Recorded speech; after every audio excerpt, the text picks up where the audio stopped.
MandaloreGaming, everybody. Welcome to Solo ReacTalk. Tonight I'm going to be reacting to Genesis Rising: The Universal Crusade review made on the MandaloreGaming YouTube channel, aka Lord Mandalore. I've been told that his name is also Lord Mandalore. I've been requested by Alpha Shocker to react to this video. So guys, if you want to check out the original video as well as MandaloreGaming's YouTube channel, the links are going to be in the description below. If you want to check out my previous reactions to other MandaloreGaming gaming reviews videos, remember the playlist card is going to be at the top here. Just click on it and be able to access them. And yes, let us start. 3, 2, 1, go. Incorrect. Melagio was first. And Melagio was meant to be alone among all things. But Melagio was betrayed. Betrayed? Betrayed by whom? God. What?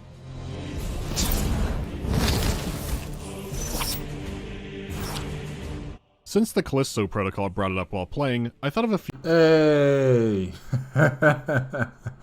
Yeah, I remember this game. Yeah, I remember reacting to MandaloreGaming talking about this game in particular. So yeah, you know what? You guys just watch it for yourselves, and then you can come to your own conclusion whether you like it or not. But I'm saying that it still needed to be polished more. You know, it needed to be given more time to cook in the oven, if I can say that, or bake in the oven. Yeah. Future where humanity becomes genetic freaks. And it reminded me of a game very on track with that, Genesis Rising. And after a brief search, not only does it have no videos on YouTube covering it, but the IMDb page is also a complete shell. It did eventually come out on Steam, but was so broken that it didn't even launch for most people. Why is this reminding me of Homeworld in some sort of way? What is that thing? Is it like a ship or an asteroid with engines on it or something? Wow. Those who could run it, they'd be treated to everything being invisible or constant crashing. This was due to several folder directories just being missing. They did make it playable eventually, but on my end all the ships were 100% black. It looks to be some kind of shader issue since setting that to medium fixed the ships right up. It still crashed a lot, and we'll go over all the joys of that later, but the point is, even when you could get the game in a box, it was scuffed. Now, there are tons of RTS games out there that have a similar story, but Genesis Rising is such a bizarre blend of madness that it's worth talking about. To sum the game up in a sentence, your spaceships are alive and filled with blood. Ship destroyed. Blood feast. But that's only the epidermis of the setting. Oh, that is actually cool. Wow. So it's like a bioship? So it's like you know, like the Cylons from Battlestar Galactica, the Cylon base ships, they are, you know, part biomechanical and technological, you know, ships. And then you also have the Reapers from Mass Effect, are also half biological, half synthetic life. Well, it's not 100% biological. And I think these vessels are 100% biological, right? So I wouldn't necessarily count the Reapers or the Cylons. Maybe the Wraith from Stargate Atlantis. Yes, the Wraith hive ships, the Tyranids from Warhammer 40k, because they're 100%, you know, biological, you know, ships in space. The Zerg, yes, the Zerg from StarCraft, particularly Kerrigan's capital flag vessel, the Leviathan. I think that's what it's called. That's also like a biomechanical kind of ship. And Stellaris, the Pythorian Scourge, they also have, you know, bio ships. So yeah, interesting. Now we can also add in Genesis Rising vessels in that collection of biomechanical types of vessels. Yeah, interesting. Okay. From the credits, I learned that the game is based off an obscure, single-issue Serbian comic called Cruciform. It takes place in the far future where humanity are the galactic villains. It's only a single issue with some interesting art, but the game itself gives all the context you need. After nearly being wiped out by several alien threats, humanity bounced back and are now the rulers of the universe. Not the galaxy, the universe. All other aliens are either wiped out, enslaved, or thralls of humanity. Those Wait a minute. Wait a minute. Why does this sound so familiar? However, in Warhammer 40k, it's the galaxy, but in this game, it's the universe. Wow. Okay, yeah, no, there's a major difference there. The power levels are completely different. survivors must also worship the human god. We're a brutal regime in the future, led by the Chair of Three, which represents the most important human factions: the military, the judicature, and the state church. Doesn't this sound very familiar? Okay, let's continue. What's interesting is that the human god was once a man, who united everyone against the alien threat. He was part man and part god, and it's unclear where he came from or how exactly he did what he did. He's known as the Savior of Mankind. Now, you may have heard a similar story before, but this one is delivered like an Invader Zim bit.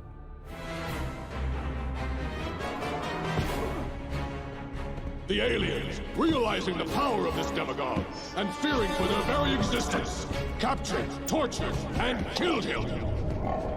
It looks more like he got jumped after class. As a martyr, his message was even more powerful. His death only served to strengthen humanity's resolve. So he was crucified? Ah, okay. You guys still do that out there? A new church also arose to guide humanity. Then there was a new church. Again, not much elaborated on. It feels like it doesn't matter much because the intro rocks. The voice acting throws more ham at you than an exploding butcher's shop, and it's being done over what sounds like the Villeneuve Dune theme. Humankind's foray into space began uneventfully. For 1,000 years, our influence spread across the length and breadth of known space. So what looked like the Strogg almost wiped us out until the Savior saved us. But humanity's biggest achievement was the Organids, living spaceships that would grow, mutate, and then adapt to their environment. No Organids. Alright. Organids. So, how did we discover this technology, or did we create it ourselves? Like, what happened? How did we acquire such organic-based shipbuilding technology? other aliens had mastered these, so within a few thousand years, we just conquered most of existence. How could you stop it? I mean, these are some virile-looking ships. It sets the stage for a bizarre and dark setting, and that's when the first whiplash hits. Father, don't be silly. The people celebrate the birth of the Universal Heart. I just happen to be born the same day. Yes, I suppose you are right. But it is fun to pretend. You play as a 5-year-old child whose haircutter hates him. I'm just happy to be here with you, Father. I enjoy being on the bridge. The story will skip ahead a few decades, just so that the kid, Icona, can get his own spaceship. After all, it'll grow up with him. Father, I don't know what to say. But isn't it illegal to own a ship at my age? It's such a light-hearted opening which feels unbelievably strange. Come on, son, let's go harvest the life essence of the Fallen. Target spotted. Wait for me. Wow, so the ships really blow up in blood? Wow, really, they went, very believable with an organic-based type of vessel. It has blood, it has organs like any other living being, and if you blow it up, it's going to blow up in blood instead of just fire and debris from the destruction. Here you can actually see it's blowing up with pieces of flesh and blood splattering all over the place. Wow, okay, very convincing. I'm still trying to wrap my head around, humanity conquering all the known existence and known universe. The universe is a very big place. It's you can't even put it into understanding of how big the universe really is, and the humanity controls all of it. I find that very hard to believe. I really do find that very hard to believe, guys. The universe is big, and it's not static. It continues to expand into nothingness, So I just can't wrap my head around that part. But it's a game, and let me just put aside my logical thinking and just enjoy the game. This is fun. When you're pitching this setting, does anyone want to see this? I'll try shunting, that's a good trick. Icona and his Omni Cruiser grow up off-screen, so we don't get the more sentimental bits of H.R. Giger's Aragon. Icona is a commander now, and his hair has dyed out of embarrassment. He's morphed into being The Rock, and the Chair of 3 wants him to hunt down the Universal Heart, which his father went missing looking for. He does look like The Rock. Wow. Well, kind of, yeah, when he was younger. Yeah, like extremely, like back then when he was still in WWE, yeah. The Heart is, supposedly, where all life comes from, and there's only a single galaxy left that people haven't checked. Captain, we've reached the last unexplored galaxy in the universe. On its own... The last unexplored galaxy in the... Hey. Okay. That's an insane thing to hear. But this galaxy has aliens that possess organids. And that's the gist of the campaign. Wipe out your enemies, and find the heart. For now, let's talk about the graphics. To be fair, the shaders aren't at the full potential they could be since it's outright broken. Though even with that, for a 2007 strategy game, it looks pretty good.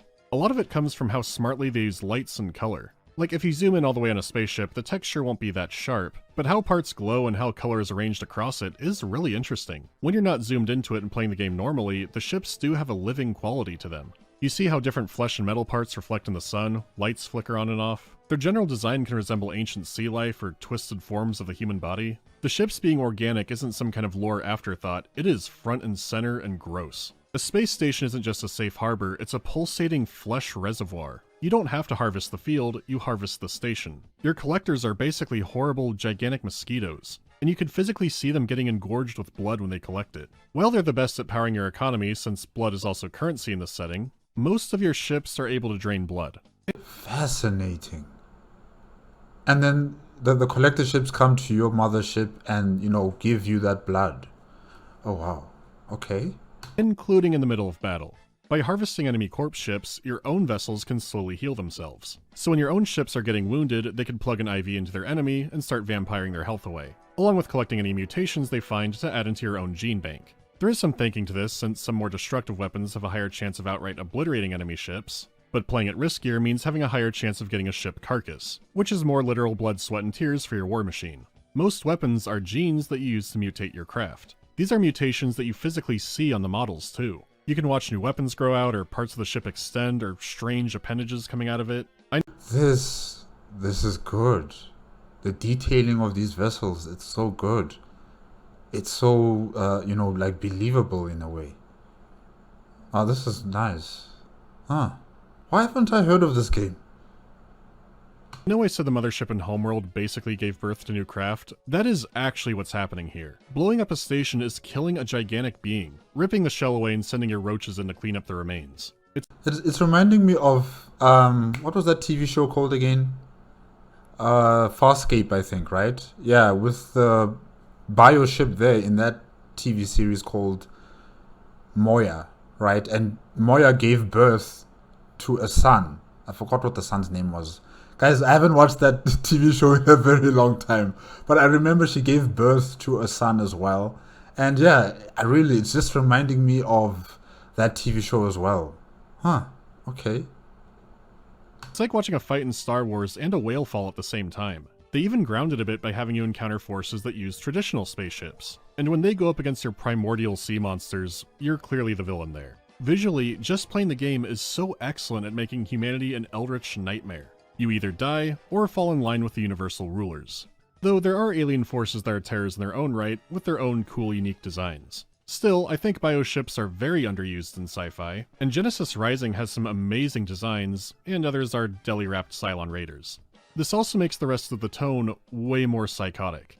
Captain Icona, I think you should avoid talking to the Vicar until... Until what? Until you're a little more sober, sir. Enough, soldier. Connect me to Juno. Look, great value Captain Diomedes getting obliterated is already odd, but they went the extra mile to show he's drinking out of some kind of living conch shell. That is a creature that lives solely to sweat Everclear. This is the future Serbia wants. It probably saves money. This extends to the holograms, which are actually shape formers. So instead of culling someone, you temporarily generate a homunculus clone of them. Or something. Wow. Wow, okay. So communicating with someone else aboard another vessel or a planet or whatever, they don't just come out like a holographic projection or you see them on the screen. You actually see like a copied version of them, being created right in front of you, and they're able to talk to you, and probably you're able to touch them, and there's some sort of like a physical connection there. Wow. So when you disconnect from that person, what happens to that body? Is it instantly disintegrated, or what happens? Interesting. Huh. And don't you worry, this gets one hell of a payoff later. Getting back to it, the environment looks good too, with lots of bold, striking colors. I would have liked some pitch black space to balance things out, but I guess that's how it goes in the last unexplored galaxy. When the background is more dim, I really appreciate the weapon and ship lights and how they contrast against the background. Even the box art leaned into that, which is how I noticed it at Best Buy back in the day. It promised a creepy bloodship future, and on that, it delivered in spades. The idea of Genesis Rising and how creative it is visually is without a doubt the strongest part of the game. The most barren are the endgame shapeformer cutscenes, but in comparison to their sound design, these look like masterpieces. I'll show you why. This mission, the search for the heart, it is a terrible mistake. It is no mistake, Bishop. I see. There are no ambient effects, no music, it's just you and the voices. Right now it's just me and the voices. Alone. Diplomacy has never felt more confrontational and awkward. Why did you attack us? You will show respect. It is you who invaded our space. It's not a bug, it's just the game. The ambient sound design is also more empty, but not going for realism, they just don't have that many effects. If it's not music, you hear weapon fire.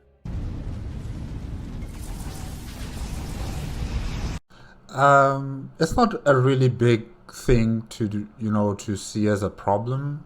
I mean, I can play my own music in my on my cell phone, and or put the music on the computer and listen to that music, and I think I'll be fine with that. Yeah. Well, in terms of the ambiance, experience of the game, maybe yes, that is something that's very important that should be put in, because you want to hear the engines, or you want to hear the bioship, bodily functions moving around. Like when you're hungry and you can hear the sounds, or when you have gas and you can hear the sounds. Yeah, hearing these different types of sounds that would come from a biological type of ship would be very interesting, to hear. So I think with the ambience type of music, yeah, I think that will be a major setback that will be sorely missed in a game like this. Piloting vessels that are made out of biological, material. Okay. Crushing opposition. It's generic and definitely undercooked for this time period. There were strategy games 10 years before this with way better soundscapes and much smaller budgets. It can also drive me nuts, and some fights sound like a child fiddling with a lightsaber. Not to mention, for how over-the-top the setting is, the actual in-game voice acting can be weirdly casual. Especially after the intro, they rarely gel with the world they're inhabiting. I thought they set a clear tone.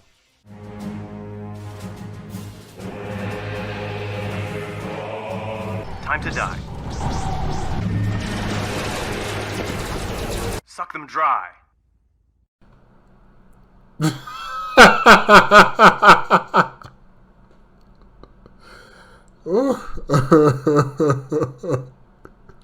Yeah, suck them dry. I don't know. I feel a disconnect. There are some characters that are better, but it's still very budget. Genocide is on the way. That's more like it. The soundtrack is the biggest audio standout. A decent amount of it is your standard RTS battle orchestra kind of sound, but like the wailing in the intro, sometimes it taps into something way more unique. As an example, here's the more traditional space game music.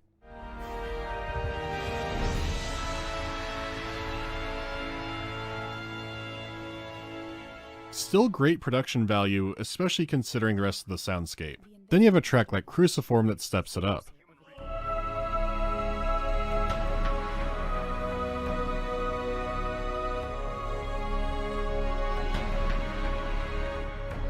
for some reason it's giving me Andromeda, Andromeda Ascendant. I don't know if you guys know that TV show, Andromeda Ascendant. Gene Roddenberry's Andromeda. Yeah, it's giving me that type of feeling about it, especially with this soundtrack. Okay.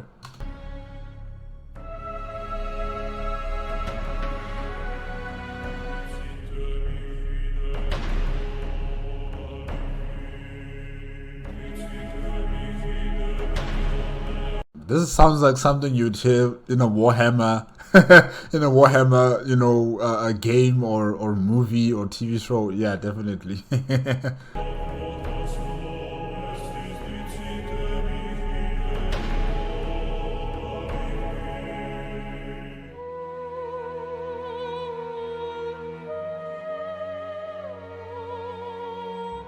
There's a little.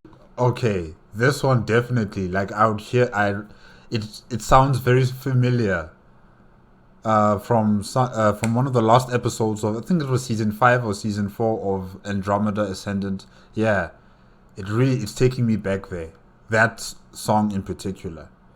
When the Andromeda, I think the Andromeda was sacrificing itself to destroy a Magog super world ship or something. I forgot what it was called. But yeah, what was her name again? I forgot her name.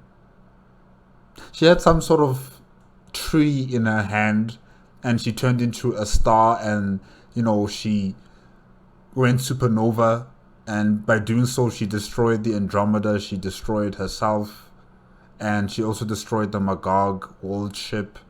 And they were playing some very soothing and opera-like music. This soundtrack reminds me of that. Yeah. If you guys understand what I'm saying, then yeah, you can explain it to those who don't in the comment section. I'm so sorry. Okay, let's continue. A little more emotion showing with those. The issue comes from how often you hear the generic battle theme over and over again. The composer has so much range that's just underused. There's one part where you're investigating a new alien race based around crystals and ice, and the soundtrack is just people and children whispering.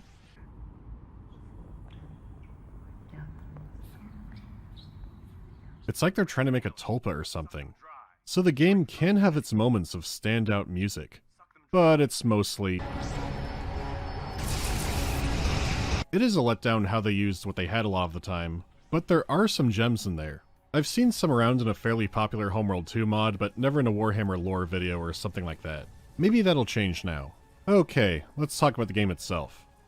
It's Homeworld on bath salts. I guess that's not too fair since mechanically they are very different, but there's a lot of influence here. Beyond similarities in the visuals and structure and even some missions near one-to-one, you also command a persistent fleet throughout the campaign. This wasn't uncommon at the time since almost every space RTS game definitely had some Homeworld influence. The difference is the story and writing in Homeworld makes something like a persistent fleet feel like it matters, whereas here in other games you go, oh, that's convenient. Besides, Genesis Rising takes place in a 2D plane since very few games still wanted to tackle the 3D space element. There's no kind of veterancy, but the persistent fleet is neat for capturing enemy ships. So if you grab a lab ship, you can build everything that your adversary has. This still sounds better than it is because there are barely any ships per faction. Besides your Omnicruiser, you can only build 3 kinds of combat ships, and not that many. Most ships don't innately have abilities either, they're just platforms for more mutations. So bigger ships have more health and more options determined by you. With a persistent fleet, you might think how genes and mutations work in the campaign could be harsh, but it's not at all. When you find a new gene by shunting it out of a corpse or trading for it, that gene becomes permanently unlocked in your bank. It's more like you're unlocking the template for it instead of a singular item. But you can also find and trade for special items which are exactly that. Single-use modifications that you lose if the ship is destroyed, something like a stun ability or nuclear missiles. As the campaign goes on, you can eventually find genes for the special items as well, so they're more just a temporary help. You'll also be finding upgraded genes which cost more blood to equip on your ship, but are better at what they do. Simple enough so far, but what stops you from making a min-maxing dick ship? For one, mutating a ship actually increases its max health, but it's not filled in immediately. After upgrading, the ship will need to fill up or be healed another way. This makes shifting in battle a bad idea. On top of that, any active abilities like a purge or a shield or some kind of special missile will generate heat. When it overheats, it can't use abilities again until it cools down. which means you can put a death missile on something like a station, but it'll take forever to recharge. Now on paper, and at a few points in the game, the system is really engaging. You do some easy-baked gene splicing before a fight, determine what abilities work best on what ships, and with so few ships but all these mutations, it looks like there should be a lot of tactical depth to the game. Except there really isn't, and beyond that, the interface makes everything a pain in the ass to play. On the balance side, when you discover the freeze gene, which immobilizes your enemy for ages, including stations, most other active abilities go in the trash. While they look neat visually, besides the soft or hard damage aspect, I didn't feel much of a difference between most of the weapons. Short range especially could feel completely interchangeable. The late game does try to open up more tactical and utility items, especially in one mission that makes the most out of the system, having you resurrect enemy ships and moving abilities around, but at that point your fleet is enough of a murder machine that it doesn't matter that much.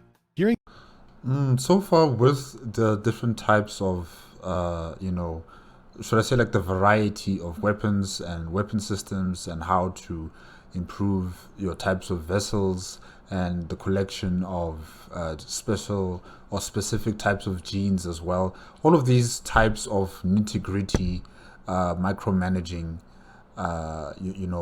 things to do in the game seem to be very enjoyable.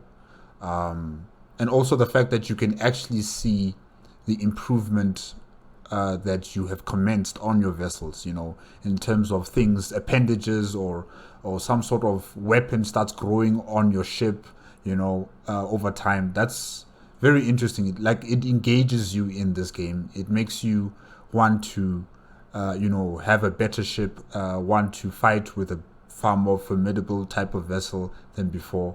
And, you enjoy that experience. And I think I would want to try something like that, try to play this type of game. However, he hasn't told us the complete story about, why, like, what's going on with this game. Does it always freeze? or does the game crash multiple times? I think I still need to know about that, because that will be a game killer for me, actually. And also, most importantly, the storyline. I also need to know about the storyline, because yes, the ships are good. The type of weapons you can acquire also sound very interesting, and the variety is also very good. However, if the story is not gelling with me, and if the game continues to freeze, or it crashes completely and I have to restart all over again, and also saving, does it allow me to save multiple times over, just in case if the game does crash, or if I die in a particular mission, then I can just restart at that particular point and not restart the entire mission from the very beginning. Those are very important keys for me if I would want to play this type of game. But so far, I'm really liking what I'm seeing here. I am.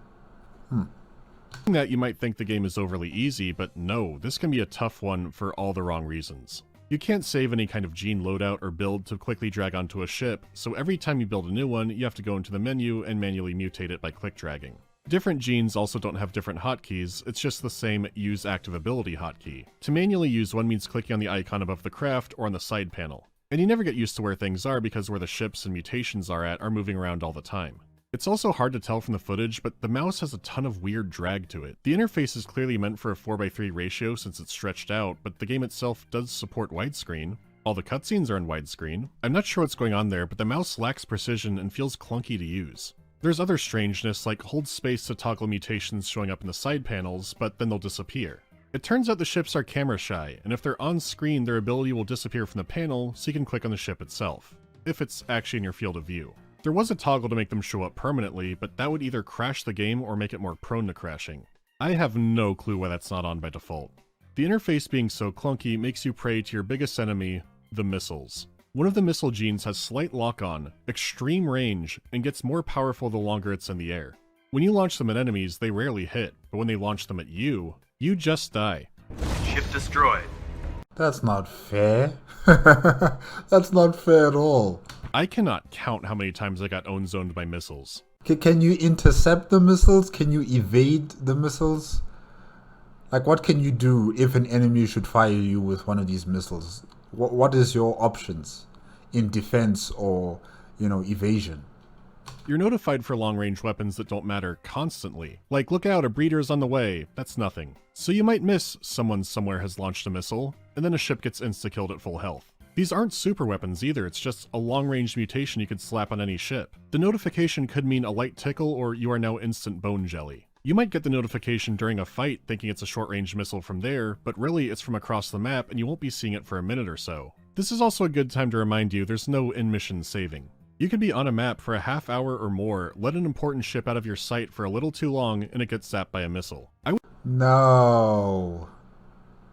And I was thinking about playing this game. I still am, but no, guys, there is no in-game saving. Ay, ay, ay.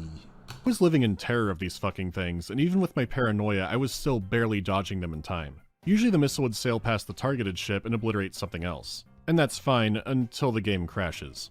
I only know some things likely to cause a crash, and one is a large ship dying. There were simple missions I spent hours on purely from crashing or from getting fox-2'd by a space whale. It was getting to a point I don't often for videos where I considered scrapping it purely from how often the thing was crashing or I was getting missiled. I was starting to remember why I hadn't finished this game all those years ago. Should I push through for the story? It's not like a good story. And then I saw The Rock make first contact with an alien race.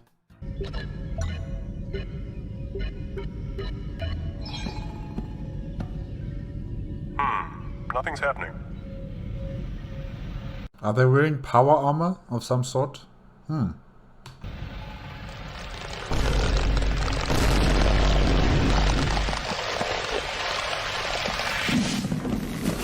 What? Whoa! How big is that alien if it's covering up the entire bridge with the holographic, not holographic projection, but you know, like physical clone projection of this alien? That's scary.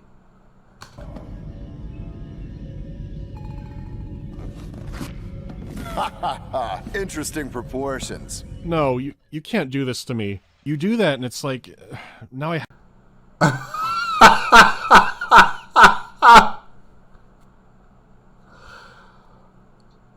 Oh wow.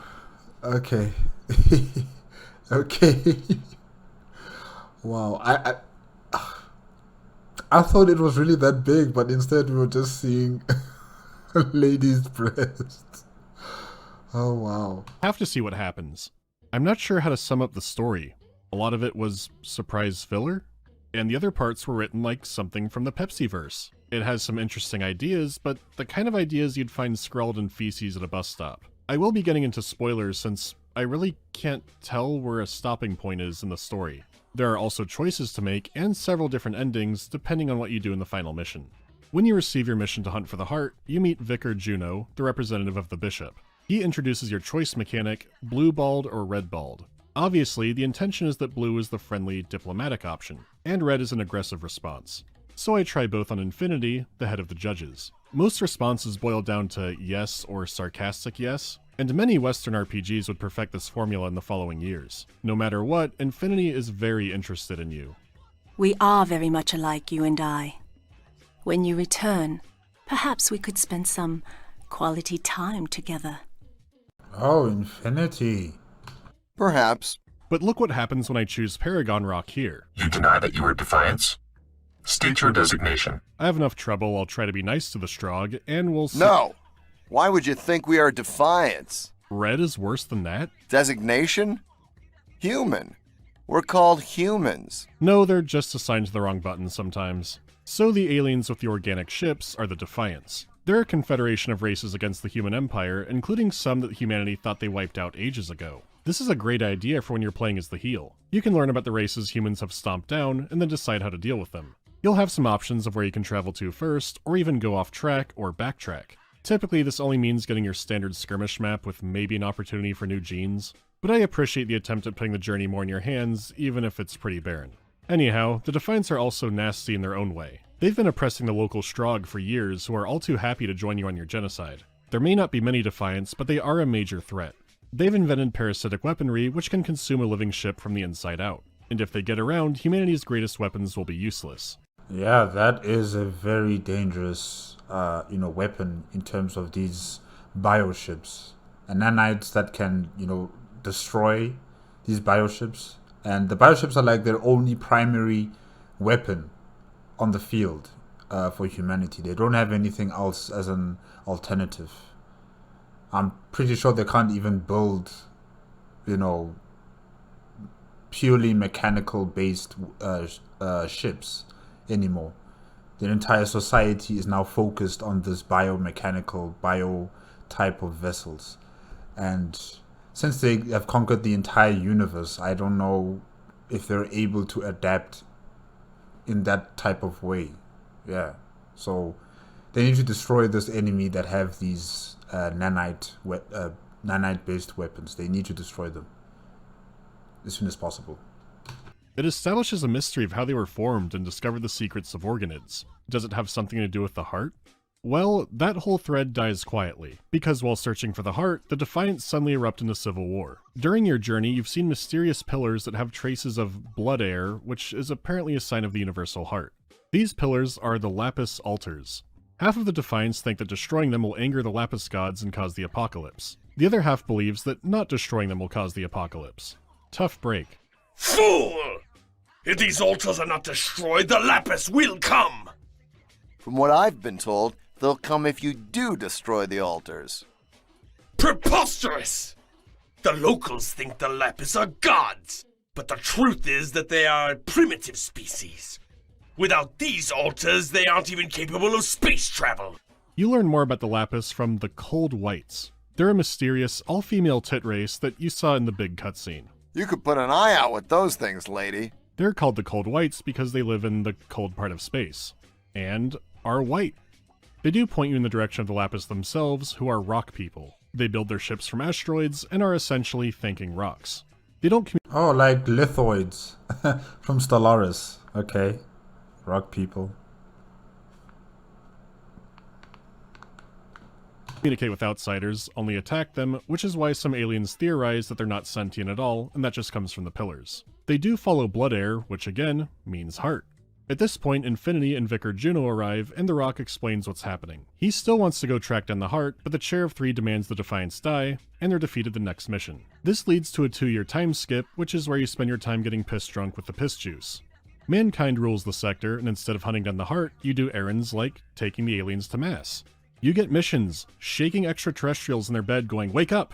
It's time for church." You especially need some Hail Marys. You might need some too if you enter the romance with Infinity. This is a fairy tale romance.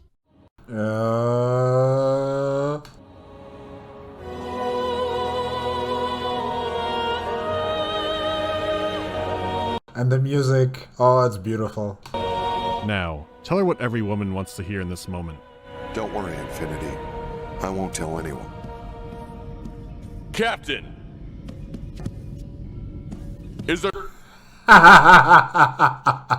something wrong with the shapeform? No, I don't think so. You are interrupting. Get out. Get out. Hey. Was just making contact with this woman.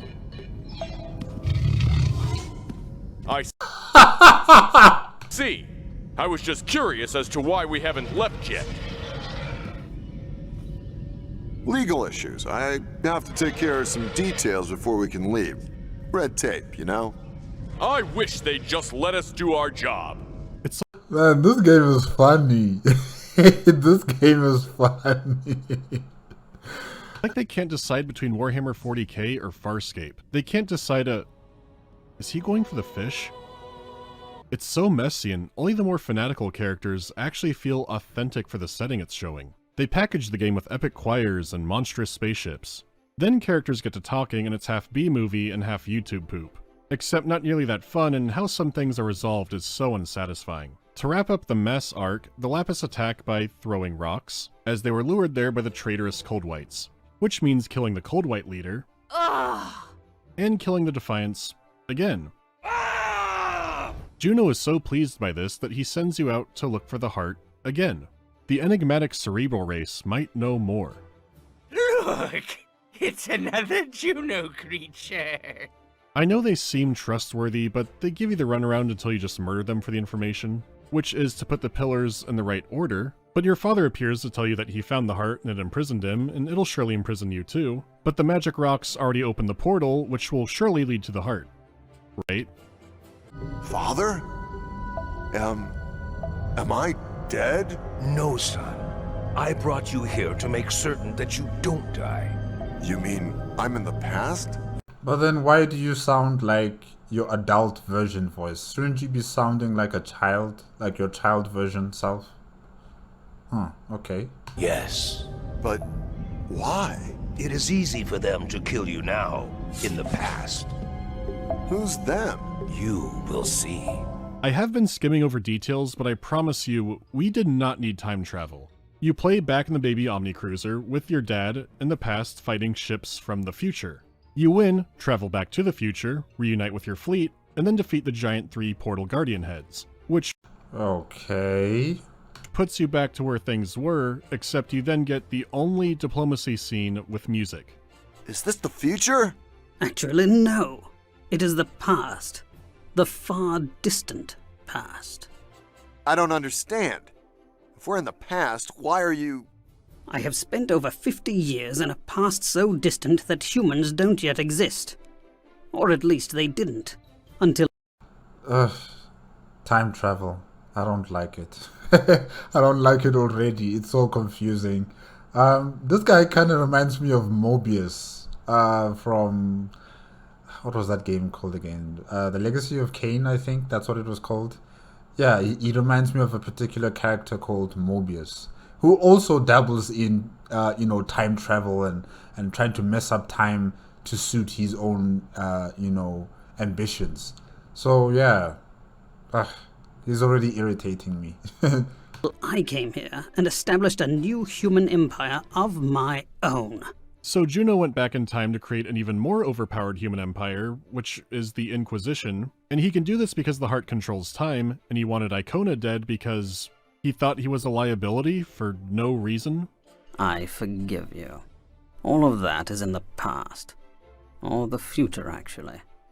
Time travel. It can be a bit confusing. I wasn't oversimplifying there. The plan really is just to make the human empire even more awesomer. It's not till mid-conversation that the band wakes up. What about the Chair of 3? I can't imagine they're too happy about your little foray into the past. They don't know about this. And they will never find out, because they will never exist. No more meddling from fools who do not deserve the positions conveyed upon them. Come, Icona. You can be a part of this. Join me as my admiral. Lead my armies to glory. Glory for all mankind. You definitely sound like Mobius. You cannot join him here. It's a ridiculous plan, but why not? He even offers to help get Dad back if you join him, and Icona still says no. This is the apex of how disjointed everything has been. We've been playing an evil genocidal empire, wiping out enemies left and right all game, but they still want to play you off as being Space McGunn's fun adventure man, who is, at best, indifferent to aliens as long as they align with his goals. He doesn't want to break the timeline and get everything he's wanted and more because Juno's the bad guy. If your character was played as a villain with ambitions for power, going up against Juno because he'll be the supreme ruler would make sense here. Everything else in the setting and the game screams that you should be evil. Yet they didn't commit to it. Imagine how fun an evil space captain could be, throwing aliens at the airlock, announcing mandatory blood taxes and dropping awful one-liners. I want mustache-twirling villain, or at least dedicated space marine. This is just empty. You do escape Juno and make contact with the Lapis, who point you towards their leader. Why are you attacking me? You destroyed the Lapis altars. Oh god. Destroyed them? No, that hasn't happened yet. That happens in the future. It is all the same. Past that is the boss battle with the giant rock ship that has your dad. And you meet the Lapis leader, Melagio. Melagio. The Lapis leader. Melagio. Okay.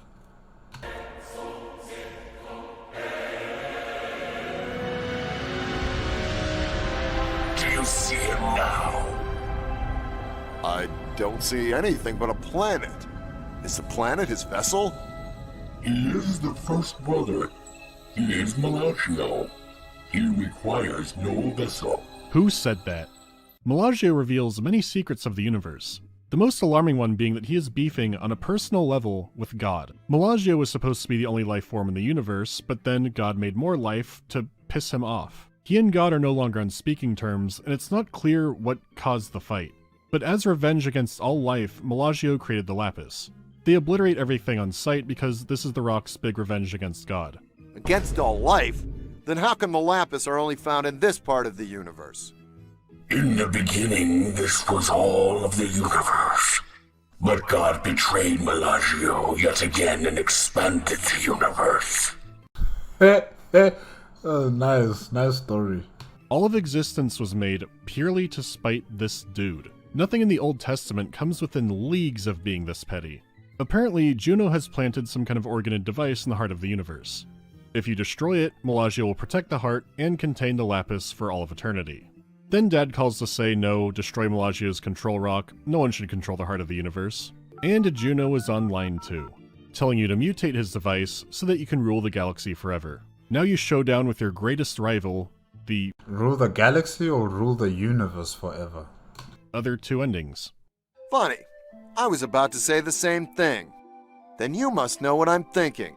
You think we got too close to the heart and... Oh gosh, this is why I hate time travel. Now you're having paradoxes of yourself here, talking to each other. Juno used that to his advantage. I'm glad we understand each other. We should use this phenomenon to our advantage. To finish what we started? Exactly. I know exactly what we should do. Me too. So do I. It all led to this, all the crashing, all the missile murders. A crazy man arguing over what God rock to kick. Talk about your split decisions. You know, I've been around you guys for about a minute now, and I already don't like you. I don't like this entire situation. Just get it on with already. Either of you. The feeling's mutual. I think I know how to handle this. Reported by the numbers. I'm sorry, I just needed a little break. 3 of me. So your break is homeworld? Yeah. And I still can't make a decision. I'm pretty hard to convince when I think I'm right. Me too. Maybe we should go through the portal again. See which one of us makes it through. Jesus Christ. They fight. They all fight. And wouldn't you know it, it's one of the hardest missions because they mirror your ships, your genes, everything you have. They also appear to be teamed up against you because I never saw them fight each other. So the trick here is to completely scrap your own fleet and sell off everything. In a move of ultimate catharsis, you can give them the one-shot missile, even though it's technically still you being one-shot. Sayonara to 2 rocks in a hard place. Though to give the game credit, every ending does have a fully animated cutscene. If you take Melagio's deal, the Chair of 3 is irritated, but life goes on. They'll take another crack at Ultimate Ascension or whatever the plan was at another point in the future. Melagio keeps his word, and Dad is replaced in eternal prison with Juno. You've robbed me of my place in eternity. I must take my place next to God. No!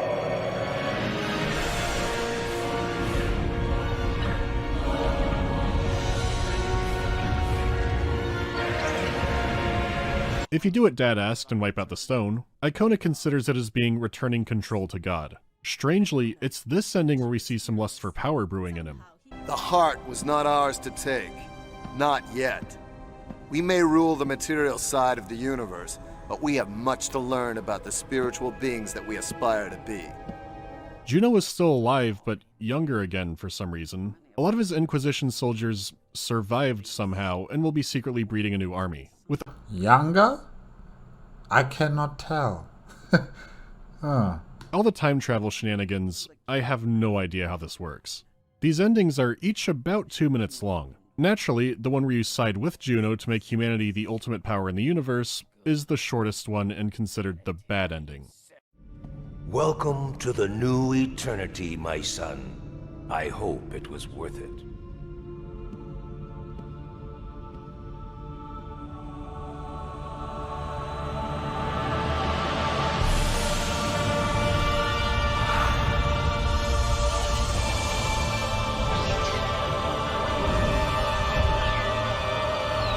I don't see how it's bad, but okay.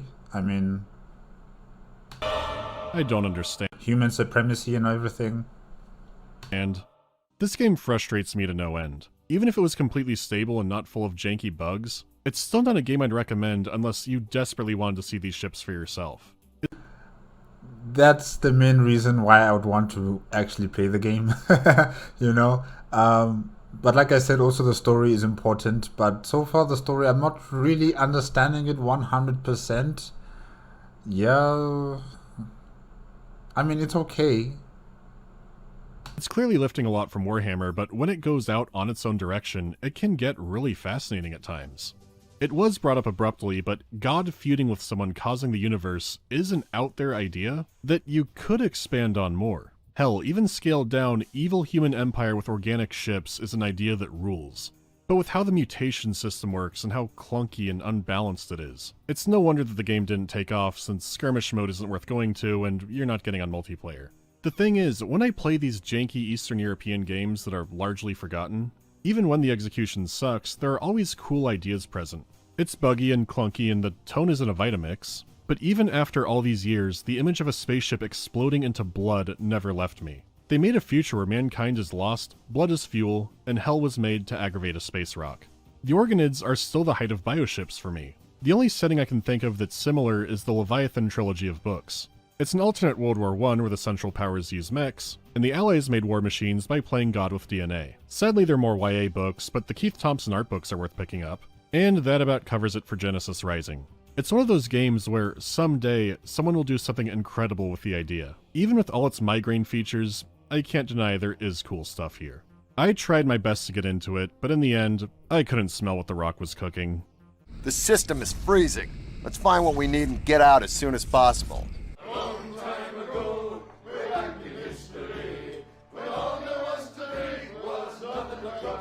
What's a multiplayer experience I can't recreate but remember fondly? My go-to is always Battle Swarm because that game got shut down. Tremulous is a good runner-up. I think it's playable but just doesn't have players. What is my opinion? I love that name. What is my opinion on Ubisoft using AI writers? I mean, there are exceptions, but a lot of stuff from there has already felt like it was written by robots. From what I understand, for now they're using it for random background chatter, supposedly to help the writers focus on the core stuff, but it's Ubisoft. Someone up there is hoping to replace a lot more people with machines. Can I give a hint about the size 2 fish? Has no one actually caught it yet? I figured more people would have it by now. Do I plan way ahead for the adventure game videos? Some stuff is on rotation, so I don't know which comes first, but essentially yeah. It was fun seeing a lot of people notice Glug for the first time in the Druids video. Any chance for Darkest of Days? There are 3 or 4 time travel games I'd like to cover in a block, like one a week. So that'll take some more outlining, but Darkest of Days is one of them. That's another of those cool ideas, not great execution games. This is fun. I don't get it. Okay guys, that is it with Genesis Rising, the Universal Crusade review made on the MandaloreGaming YouTube channel. Yeah, the game, it's also like a diamond in the rough, if I can say that. It just needed more polishing in terms of the game stability. The storyline as well is... I think I'll have to rewatch this video again, or maybe just watch some cinematics of the game on YouTube to understand, you know, the storyline. But yeah, so far I do enjoy it. You know, a creature or a being that was created during the dawn of all existence. You know, fighting with God or the gods. Not entirely sure. You know, this being that is far greater than Melagio. You know, whether it's just one singular god or is it multiple gods, I'm not entirely sure about that. But yeah, quite interesting storyline as well. And yeah, the music was also good. Reminded me some of the soundtracks reminded me of Andromeda Ascendant, and you know, in terms of creating the type of vessel you want, was also quite interesting with all the variety of weaponry systems, auxiliary type of modules as well that can be added to your ship. Seeing your bioship also grow out those different appendages, whether it's weapons or auxiliary, you know, systems, and you know, the fact that it is a bioship and when it dies, it explodes in blood. Very, very unique I don't think I've ever seen something like that in any other game or TV show. Okay, maybe in terms of Battlestar Galactica with the Cylon Raiders, when you kill them, you know, you do see blood coming out of them. So I think that's the closest thing that I could actually reference to seeing, you know. So yeah, it has a very interesting concept. And also the storyline basis of humanity, you know, digging itself out of an apocalyptic event where they were almost destroyed by other xeno races, and they began acquiring this bio ship technology and using it to conquer the entire universe. Very interesting story basis. I'm still, you know, having it still a bit hard to accept that they control the universe. I mean, guys, there are trillions of galaxies out there, trillions upon trillions. You know, I can't even put it in. I can't put it in a mathematical, you know, wording of how many galaxies there are. All I can say is that there are trillions, and there's even more than that trillion. So, you know, there's a lot of galaxies, a lot of stars, a lot of planets. It's just, it's impossible. No matter how powerful humanity is, it's just not possible. But yeah, very interesting storyline basis as well. It does remind me of Warhammer 40k extremely so, you know, especially with their god emperor or their leader, you know, who commanded them out of the dark ages of humanity. And yeah, it's good. It is a really good game. It's just that it does need a bit more polish. And, you know, hopefully someday someone picks up this game and, you know, makes a Genesis Rising 2 or a remake of the entire game. Because, you know, we have remakes of older games as well. And I see this one as a potential also to become eligible to have a remake of it for 2023. So yeah, it's good. It's really, really good. The fact that it's sometimes serious and sometimes it's not serious, I kind of like that. I kind of do like that. You know, there were some parts that were a bit funny. So yeah, it was really enjoyable. And guys, I guess that's it. That is it for tonight. Thank you again to Alpha Shocker for requesting that I should react to this video. MandaloreGaming, thank you very much. Video on this game. And guys, remember, if you want to check out the original video as well as MandaloreGaming's YouTube channel, the links are going to be in the description below. If you like my reaction, please give me a like, comment, and subscribe to my channel. Click on the notification bell if you want to be up to date with my latest videos, and I'll see you guys next time. Okay? Good night.